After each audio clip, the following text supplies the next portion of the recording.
Patrick Finn arrived home from his Christmas conquest, beating out the snowstorm by mere miles, mere minutes. He felt not only the foreboding presence of a hazardous blizzard, but also that of something else, something darker.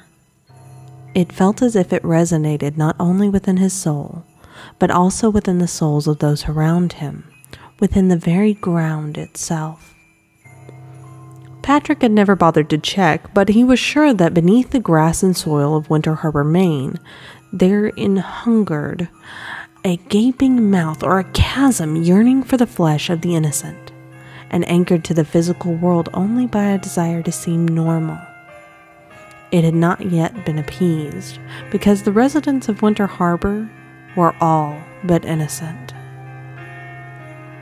Patrick had moved to Winter Harbor hoping to escape the despondency and despair he had felt in his hometown, Belmont, Maine.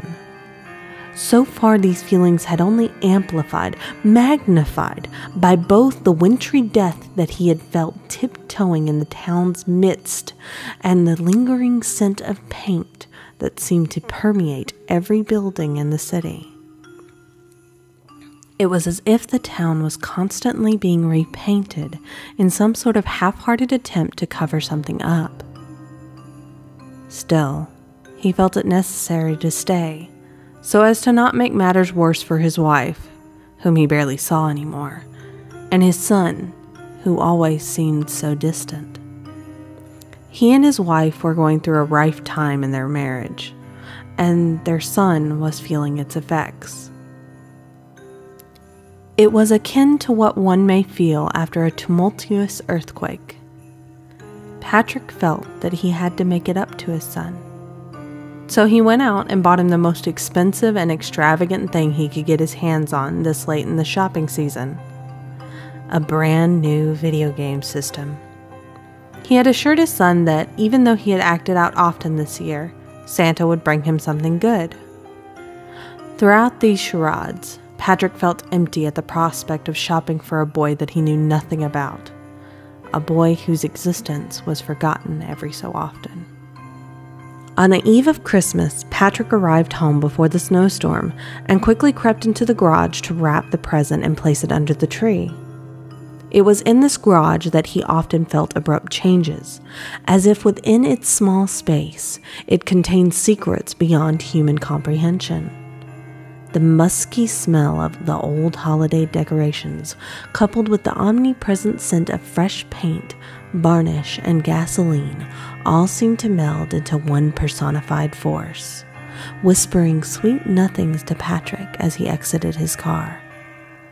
This caused him to shudder heavily, as if beset by a fit of delirium tremens.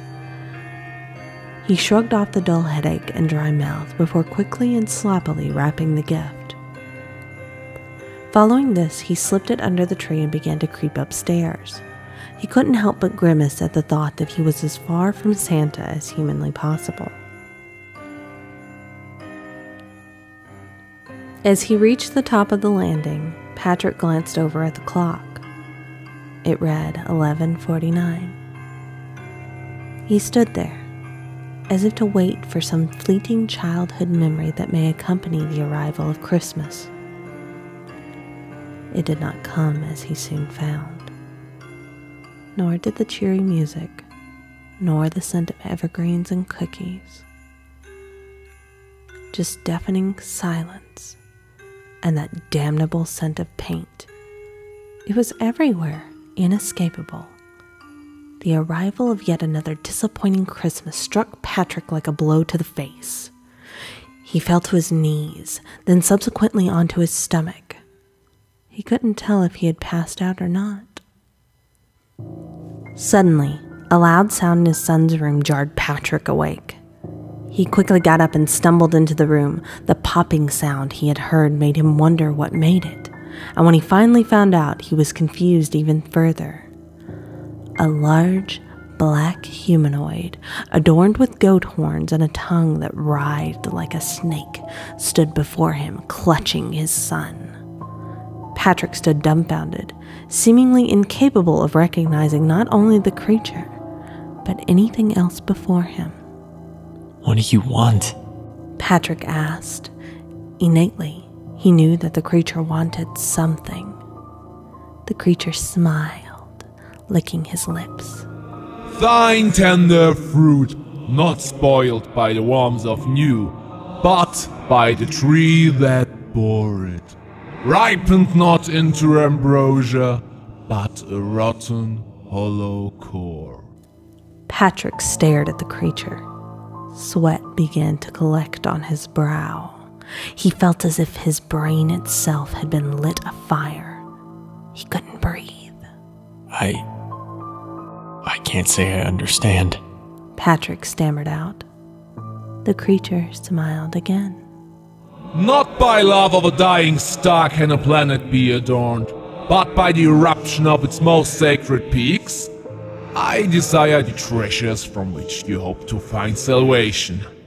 The gift to your boy, it is a gift for me now. Patrick couldn't understand why the creature would want the game system, but he felt it necessary to give it up. He quickly bolted downstairs, grabbing the box and clutching it tight, he sprinted back up to his son's room. The creature, upon his arrival, thrust Patrick's son to the floor and held out one long, beckoning hand. As Patrick handed over the present, he couldn't help but feel as if he were Faust himself, exchanging an eternity for one single moment of gratification. The creature licked his lips once more and disappeared in the time that it took Patrick to blink. When he was sure he was alone, Patrick fell to his knees and wrapped his arms around his son. He expected a "thank you" and "I love you." Something. He heard nothing. He looked down. He found that his son was withering away, becoming the very shadows that inhabited the night around him. Patrick knew that at that moment he was entirely alone, swallowed finally by the chasm beneath his fate. He stumbled to the garage before sitting down, embracing his solitude and his communion with the musky smell of paint that seemed to beckon invitingly.